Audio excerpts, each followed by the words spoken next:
Assalomu alaykum hurmatli tinglovchilar. Mana bugun biz sizlar bilan navbatdagi mashg'ulotimizni boshlaymiz. Bugungi mashg'ulotimiz parallel hisoblash asoslari fanidan parallel algoritmlarni ishlab chiqish bosqichlari to'g'risida sizlar bilan suhbatlashamiz. Hurmatli tinglovchilar, bugun navbatdagi darsimizda parallel algoritmlarni ishlab chiqish bosqichlari, hisoblashlarni mustaqil qismlarga ajratish, axborot bog'liqlarini aniqlash, qism masalalar to'plamini masshtablashtirish va qism masalalarni prosessorlararo taqsimlashlarni ko'rib chiqamiz.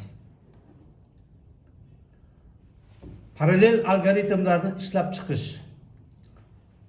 Parallel algoritmlarni ishlab chiqish bu bir necha bosqichdan iborat bo'lib, ularning har biri hisoblash samaradorligini oshirish va hisoblash resurslaridan optimal foydalanishga qaratilgan. Quyida bu bosqichlarning har birini batafsil ko'rib chiqamiz. Birinchisi, hisoblashlarni mustaqil qismlarga ajratish. Bu bosqichda asosiy masala kichik qism masalalarga ajratiladi. Qism masalalar imkon qadar mustaqil bo'lishi va bir-biriga minimal darajada bog'liq bo'lishi kerak. Hisoblashlarni ajratish usullari. Hisoblashlarni ajratishning bir necha ko'rinishlari mavjud. Birinchisi, vazifalar bo'yicha bo'lish.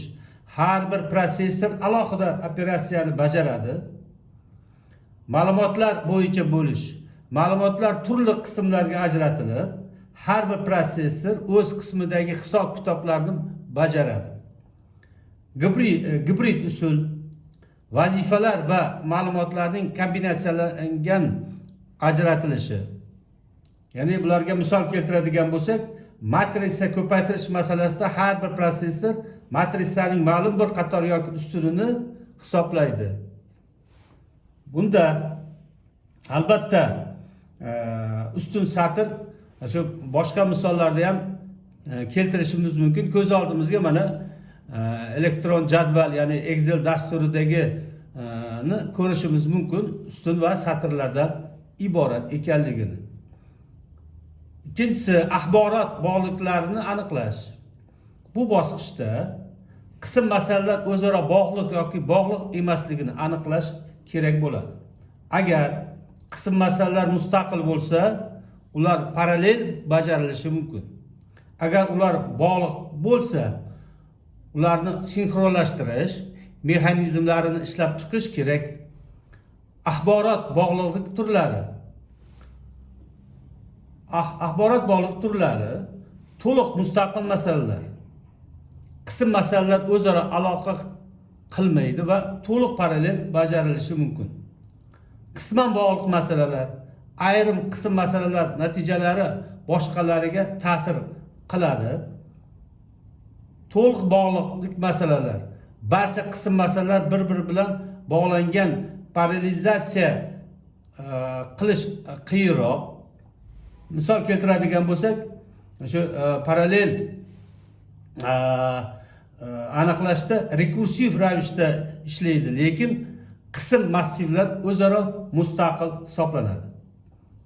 Parallel grafik algoritmlar, ba'zi tugunlar natijalari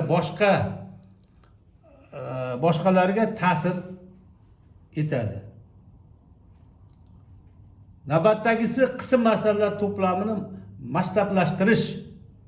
Ya'ni masshtablashtirish bu algoritmning parallel ishlash samaradorligini oshirishga imkon beruvchi muhim bosqichdir.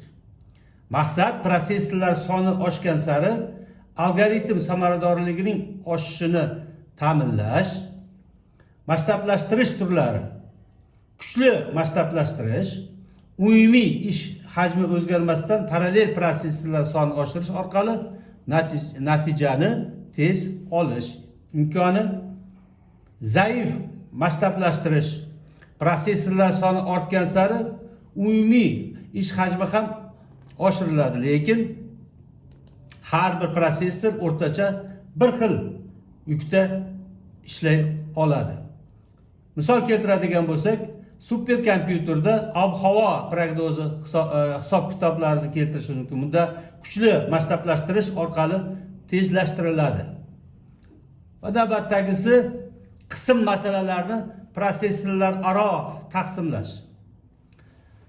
Parallel algoritmlarda hisoblash yukini barcha prosessorlar orasida teng taqsimlash muhim hisoblanadi. Agar prosessorlarning biri boshqalariga qaraganda ko'proq yuklangan bo'lsa, umumiy samaradorlik pasayadi. Demak, bunda tushunishimiz mumkin ekan, taqsimlash usullarining ikkita ko'rinishi mavjud. Birinchisi statik taqsimlash. Bu vazifalar ish boshlanishidan oldindan taqsimlanadi prosessorlarga. Ikkinchisi dinamik taqsimlash. Prosessorlar o'z yuklanish darajasiga qarab qo'shimcha vazifalarni olishlari mumkin. Masalan, MPI da yuklarni muvozanatlash algoritmlari qo'llaniladi. GPU hisoblashda, demak, KUda yordamida yuk teng taqsimlanishi uchun trendlar ishlatiladi. Endi statik taqsimlash.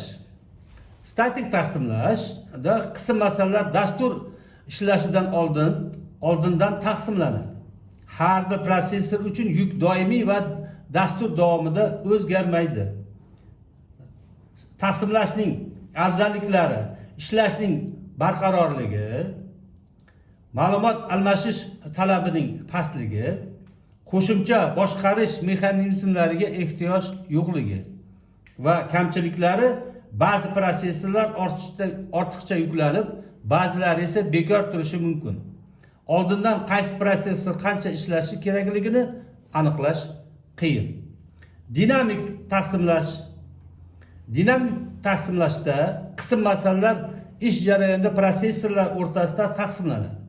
Agar bir prosessor ishdan bo'shasa, u yangi vazifani bajarishga tayyor bo'ladi.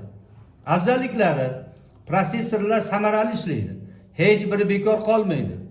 O'zgaruvchan yoki yukli masalalar uchun mos keladi. Albatta, barcha prosessorlarga shu amallar teng taqsimlanar ekan.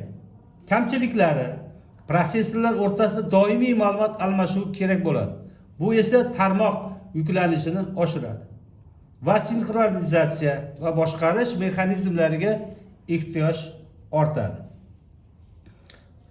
Taqsimlash strategiyalari: blok bo'yicha taqsimlash. Masala teng bo'laklarga ajratilib, har bir prosessorga bir xil miqdorda yuk beriladi. Ya'ni topshiriq beriladi amal bajarish uchun. Misol keltiradigan bo'lsak, matrisalar ustida amallar bajarishda har bir prosessorga qator yoki ustun ajratiladi. Siklik taqsimlash: masala kichik qismlarga ajratiladi va prosessorlarga navbat bilan taqsimlanadi. Misol uchun, parallel saralash algoritmlarida ma'lumotlarni prosessorlarga taqsimlashni keltirishimiz mumkin. Master-slave modeli: bitta master, ya'ni boshqaruvchi, prosessor masalalarni boshqaradi va boshqa prosessorlarga yuklaydi. Misol uchun, klaster tizimlarida parallel hisoblash jarayonlarini keltirishimiz mumkin. Taqsimlashning samaradorligini oshirish: yukni dinamik balanslash, ishlayotgan prosessorlarning yukini tekshirib, yuklamalarni qayta taqsimlash. Optimal bog'lanish: prosessorlar o'rtasidagi ma'lumot almashuvini minimallashtirish, masshtablashtirish. Bunda prosessorlar soni ortishi bilan samaradorlikni pasaytirib yubormasligi kerak. Darsimizning xulosa qismida shuni aytishimiz mumkin: qism masalalarni prosessorlar aro taqsimlash parallel algoritmlarning asosiy omillaridan hisoblanadi. Taqsimlash usuli tanlanayotganda masalaning turi, prosessorlar soni va hisoblash resurslarining imkoniyatlari hisobga olinadi. Statik taqsimlash kam resurs talab qiladi, ammo moslashuvchan emas. Dinamik taqsimlash esa moslashuvchan, lekin qo'shimcha sinxronizatsiya talab qiladi. Dastur turiga qarab eng samarali taqsimlash usuli tanlanishi kerak bo'ladi. E'tiborlaringiz uchun rahmat.